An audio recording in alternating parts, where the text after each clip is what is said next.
साथियों नमस्कार। आप सब देखना शुरू कर चुके हैं बीपी सिन्हा की चौपाल। मित्रों, वो कहते हैं ना कि 12 वर्ष के पश्चात ही एक युग की समाप्ति हो जाती है और एक नए युग की शुरुआत होती है।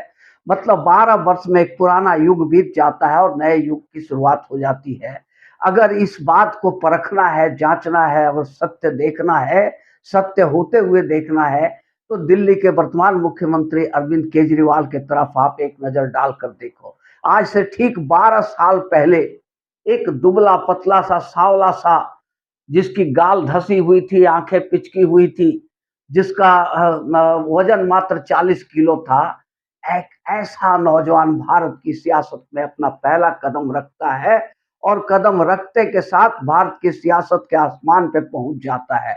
जनता का इतना प्यार और दुलार मिलता है कि वो 70 में से 67 सीटें ले जाता है। मतलब 100% लगभग 100% सीट जीत करके एक इतिहास बना देता है। याद करो मित्रों, उस समय केजरीवाल, ये केजरीवाल के विषय में कहा जा रहा है, केजरीवाल की उस समय की हनक क्या थी, उनकी धमक क्या थी, उनके अहंकार क्या था और उनके जो जलवे क्या थे।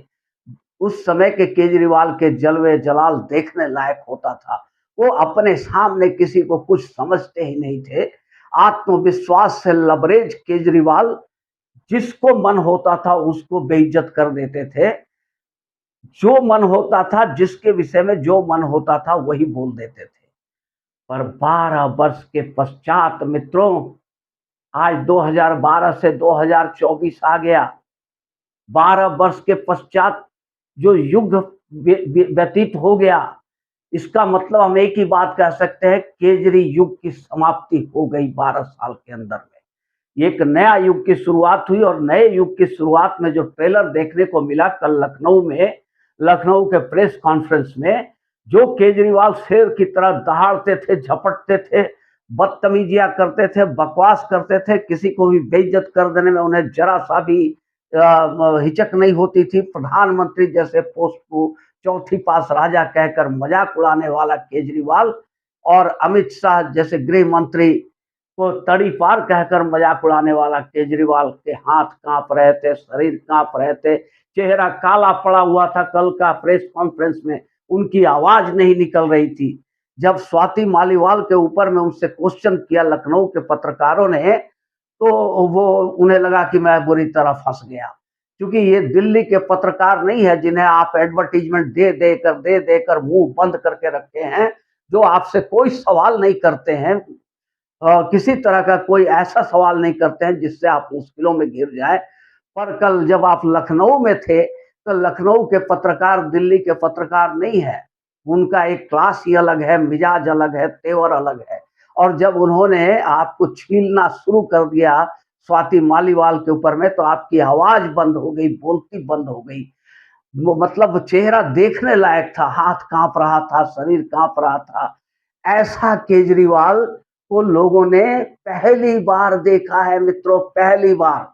ये केजरीवाल जो नजर आया, ये युग के परिवर्तन का ही नतीजा है कि 12 वर्ष पहले का केजरीवाल और आज के केजरीवाल में जमीन आसमान का अंतर हो गया। जिसने 12 वर्ष पहले केजरीवाल को देखा था और जो आज केजरीवाल को देख रहा है, इस प्रेस कॉन्फ्रेंस में देख रहा है, वो अंतर स्पष्ट नजर आ गया कि केजरीवाल का युग समाप्त हो चुका है और एक नए युग की शुरुआत होने जा रही है।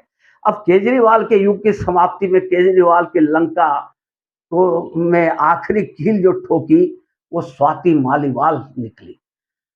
केजरीवाल तो मनबड़ू थे ही, किसी को भी गाली दे देना, किसी को बेइज्जत कर देना और अपने बंगले में मुख्य सचिव को बुला करके पिटवा देना, ये सब हरकतें वो करते आ रहे थे। लेकिन होता है ना मित्रों, समय की बात होती है। जब तक समय साथ दे रहा है तब तक आप सिकंदर हो, लेकिन जैसे ही आपका साथ समय ने छोड़ा, वैसे ही आप सिकंदर से बंदर बन के रह गए। और मित्र, वो कहते हैं ना कि जब नाश मनुज पे छाता है, पहले विवेक मर जाता है। वही इस केजरीवाल का विवेक मर गया। उन्होंने स्वाति मालीवाल जो राज्यसभा की सांसद है, उन्हें अपने बंगले पर बुलाया और बाताबाती हुई। बातचीत क्या हुआ, कई कयास लगाए जा रहे हैं। कोई कह रहा है कि कुछ मामला भीतर खाने का है, कोई कह रहा है कि मामला राज्यसभा की सीट का है जिसे अभिषेक मनु सिंघवी को देना चाहते हैं केजरीवाल, और उसके लिए स्वाति मालीवाल से वो सीट खाली कराना चाह रहे थे। पर स्वाति मालीवाल ने जब नहीं खाली किया तो गुस्से में मारपीट, धक्का-मुक्की सब हुई। और यहाँ तक बात आ रही है मित्र कि सुनीता केजरीवाल ने ये मनजिंदर सिंह सिरसा जो बीजेपी के नेता है उनके हवाले से कह रहा हूँ कि उन्होंने बताया कि सुनीता केजरीवाल ने पिटवाया है स्वाति मालीवाल को सचिव विभव कुमार से। और इतना ही नहीं, जब वो पुलिस को फोन कर दी पीसीआर को तो उसे झोंटा पकड़ करके दोबारा सुनीता केजरीवाल आई और बोली कि इसे झोंटा पकड़, बाल पकड़ करके बाहर फेंक दो।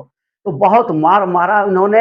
अब तो स्वाति मालीवाल जो अंडरग्राउंड हो गई थी, उन्होंने पुलिस को अपना बयान दे दिया है।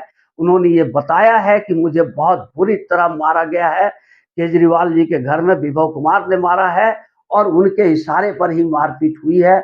मुझे छाती पर मारा गया, मेरे पैरों के निचले हिस्से में मारा गया, मेरे गुप्त अंगों पे मारा गया, मुझे इतनी बुरी तरह मारा गया है जिसकी कोई मिसाल ही नहीं हो सकती है। अब ये जो मामला उठकर खड़ा हुआ मित्र, ये केजरीवाल की कब्र का आखिरी कील साबित होगा। अब चूंकि ये मामला क्रिमिनल केस हो गया, क्रिमिनल केस है इस मामले में, तो इस मामले में अरविंद केजरीवाल ने कहा था कि हम संजय सिंह ने आके प्रेस कॉन्फ्रेंस करके कह दिया था कि केजरीवाल जी ने इस मामले में अपना देख लिया है और उस पर वो सख्त एक्शन लेंगे विभव कुमार के खिलाफ। और दूसरे दिन मित्र इन लोग क्या बोलते हैं, कितने बड़े झूठे हैं, दे आर बिग लायर। ये इतने बड़े झूठे हैं जिसकी कोई मिसाल पूरी दुनिया में खोजने पर नहीं मिलेगी। एक दिन पहले आकर संजय सिंह ये बता रहा है कि विभव कुमार के खिलाफ केजरीवाल बड़ा एक्शन लेने जा रहे हैं, और दूसरे दिन केजरीवाल और संजय कुमार के साथ वही विभव कुमार फ्लाइट से लखनऊ पहुंच गया। लखनऊ प्रेस कॉन्फ्रेंस थी, वहां पहुंच गए विभव कुमार ये इनके साथ संजय सिंह और अरविंद केजरीवाल के साथ में। हालांकि विभव कुमार ने काफी कोशिश करी कैमरे से नजर से बचने का, बावजूद उसके वो पकड़े गए। और अब मामला पूरा एक खुली किताब की तरह है। एफआईआर लॉन्च हो चुकी है। विभव कुमार की तलाश में पुलिस की 4 टीमें लगी हुई है। जैसे ही विभव कुमार गिरफ्तार होते हैं, उसके साथ केजरीवाल, अरविंद केजरीवाल, सुनीता केजरीवाल सबका नंबर आ जाएगा और आम आदमी पार्टी का राम नाम सत्य हो जाएगा। साथियों, ये वीडियो अगर अच्छी लगी हो तो एक लाइक और चैनल को सब्सक्राइब जरूर कर देंगे। धन्यवाद।